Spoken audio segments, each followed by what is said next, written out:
सनातन धर्म में गाय को माता का दर्जा दिया गया है। पुराणों और शास्त्रों में भी गाय को देवी देवताओं के समान पूजनीय माना गया है। कहते हैं कि कामधेनु यानी कि गाय का हर एक अंश मानव जाति के लिए किसी वरदान से कम नहीं है। इसीलिए तो धार्मिक अनुष्ठान या पूजा पाठ में गौ माता के गोबर और गौमूत्र का भी प्रयोग किया जाता है और गौ माता को घास खिलाए बिना कोई भी अनुष्ठान पूरा नहीं माना जाता। इसके साथ ही आज भी भारत में कई घरों में रसोई में बनने वाली पहली रोटी गौ माता के लिए निकाली जाती है। इसके बावजूद भी आपने देखा होगा कि बहुत सारी गायें झुंड में खड़े होकर कचरे के ढेर से जूठन खाकर अपना पेट भरती हैं या फिर सड़क के किनारे पड़े हुए कूड़े या जूठे खाने को खाती हैं। क्या आप जानते हैं कि गौ माता की आज ऐसी दुर्गति होने के पीछे क्या कारण है? आखिर ऐसा क्या हुआ था जिस कारण माता पार्वती ने गौ माता को जूठन खाने का श्राप दे दिया था? आज इस वीडियो में हम आपको बताएंगे कि आखिर माता पार्वती ने महादेव की वजह से गौ माता को जूठन खाने का श्राप क्यों दिया। एक पौराणिक कथा के अनुसार एक बार महादेव और माता पार्वती समुद्र के किनारे घूम रहे थे। तभी महादेव के मन में माता पार्वती से शरारत करने की सूझी, जिसके बाद उन्होंने माता पार्वती से कहा कि मुझे अचानक एक आवश्यक कार्य याद आ गया है, इसलिए मुझे उस कार्य को पूरा करने के लिए अभी ही जाना होगा।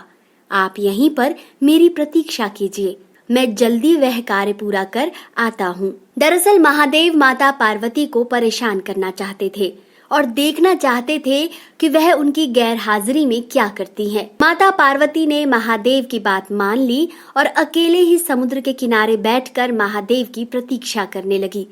प्रतीक्षा करते करते शाम हो गई। कहते हैं कि उस दिन तीज का त्योहार भी था और माता पार्वती ने महादेव के लिए तीज का व्रत रखा था।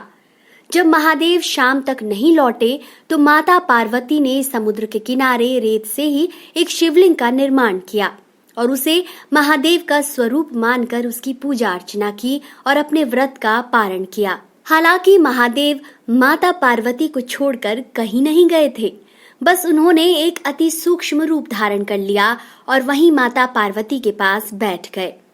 महादेव के सूक्ष्म रूप धारण करने के कारण माता पार्वती उन्हें देख नहीं पाई। इस तरह अगली सुबह माता पार्वती ने रेत से बने शिवलिंग की पूजा की और पूजन सामग्री को समुद्र में विसर्जित कर दिया।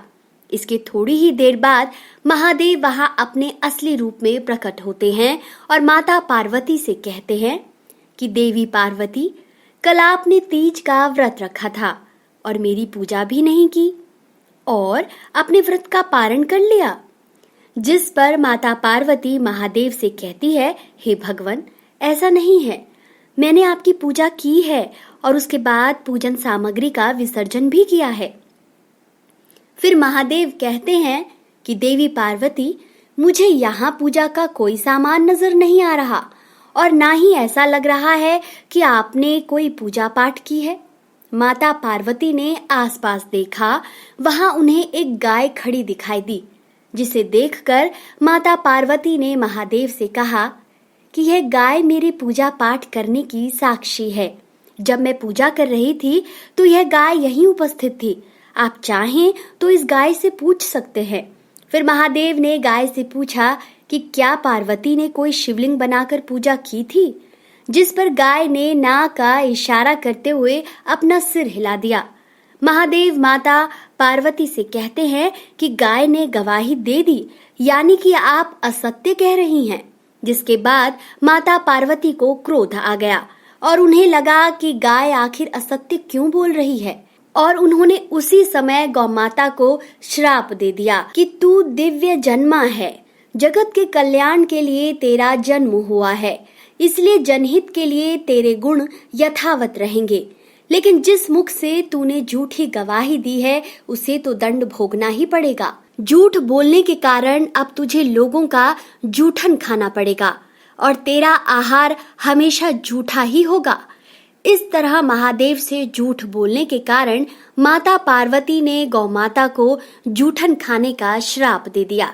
तो दोस्तों, कैसा लगा आपको हमारा ये वीडियो? अपनी राय कमेंट सेक्शन में जरूर बताएं।